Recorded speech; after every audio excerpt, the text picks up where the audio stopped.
Ma'asyiral muslimin jamaah majelis taklim yang dirahmati oleh Allah Subhanahu wa taala. Kembali kita mengkaji lebih dalam lagi tentang bagaimana pelaksanaan zakat ya, khususnya di Indonesia.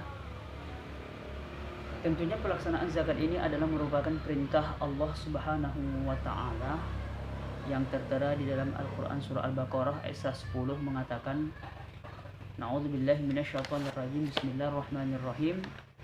Wa aqimus salata wa atuz zakat wa ma tuqaddimu li anfusikum min khair tajiduhu 'indallah innallaha bima ta'maluna basir. Yang artinya adalah, dan laksanakanlah salat dan tunaikanlah zakat, dan segala kebaikan yang kamu lakukan untuk dirimu, kamu akan mendapatkan pahala di sisi Allah Subhanahu wa taala. Sungguh Allah Maha melihat atas apa yang kamu kerjakan. Dalam Quran surah Al-Baqarah ayat 110 ini mengatakan bahwasanya sudah jelas bahwasanya hukum daripada melaksanakan zakat ini adalah wajib. Dan ini sudah ada perintah Allah di dalam Quran surah Al-Baqarah ayat 110. Maka suka tak suka, tak enak, laksanakanlah perintah Allah tersebut. Kemudian zakat ini sangat memiliki banyak manfaat bagi kita semua, khususnya bagi orang-orang yang membutuhkannya. Maka daripada itu, kemarin sudah kita bahas tentang pengertian zakat. Kemudian kita sudah bahas tentang pengertian zakat, kemudian hukum zakat, kemudian zakat di zaman Nabi dan di zaman Khulafaur Rasyidin. Kemudian juga kemarin juga kita sudah membahas tentang masalah zakat di Indonesia.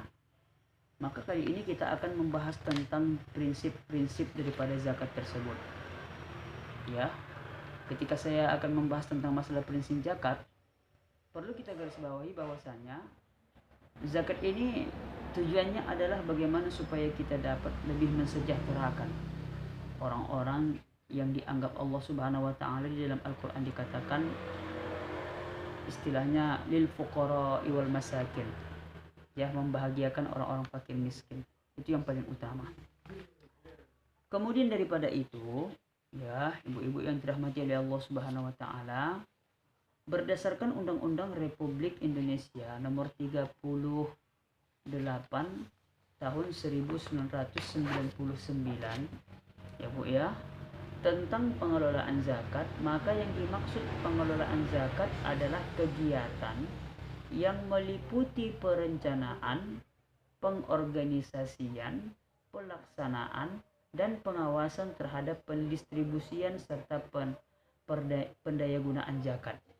Jadi ini adalah merupakan salah satu ya kebijakan pemerintah dalam hal bagaimana cara kita untuk mengelola zakat tersebut. Karena apabila zakat ini tidak dilaksanakan dengan secara baik, maka ini akan berdampak sangat negatif sekali, dan ini sangat merugikan bagi masyarakat kita. Karena kita cukup tahu bahwasanya masyarakat Indonesia ini masih banyak lagi di bawah garis kemiskinan. Jadi ketika Allah Subhanahu wa taala mentakdirkan kita untuk sebagai seorang muzaki, maka bayarlah zakat tersebut. Akan tetapi apabila Allah telah mentakdirkan kita sebagai seorang mustahik, seorang yang menerima zakat, maka terimalah, dan itu kebaikan bagi diri kita sendiri, dan itu adalah merupakan rezeki daripada Allah Subhanahu wa taala.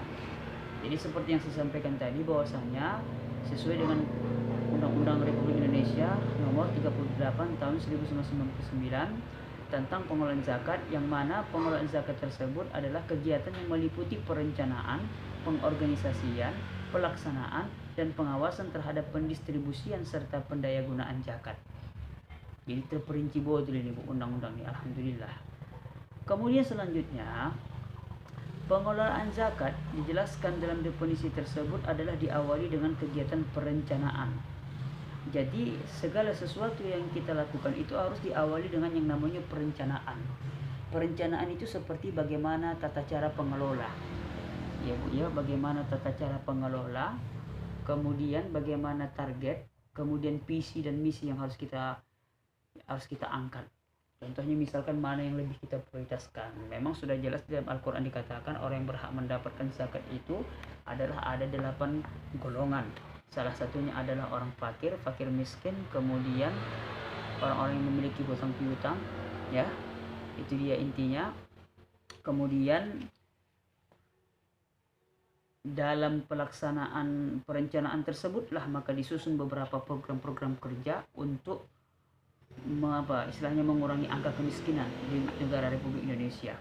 Kemudian selanjutnya ada namanya pengorganisasian. Ya, organisasi ini macam mana maksudnya, Ustaz? Pengorganisasian ini maksudnya adalah siapa yang berhak untuk mengelola tersebut. Maka kita tentukanlah siapa orang-orangnya. Di posisi sebagai apa? Ada yang posisi sebagai ketua, ada posisi sebagai sekretaris, bendahara, pengumpul zakat, kemudian pendistribusi zakat dan mengantarkan zakatnya siapa. Jadi ada pengelola. Dalam pengelola tersebut adalah ada organisasi. Jadi dirunut dia organisasi tersebut. Jadi kita harapkan orang-orang yang beramanah di sisi Allah Subhanahu wa taala.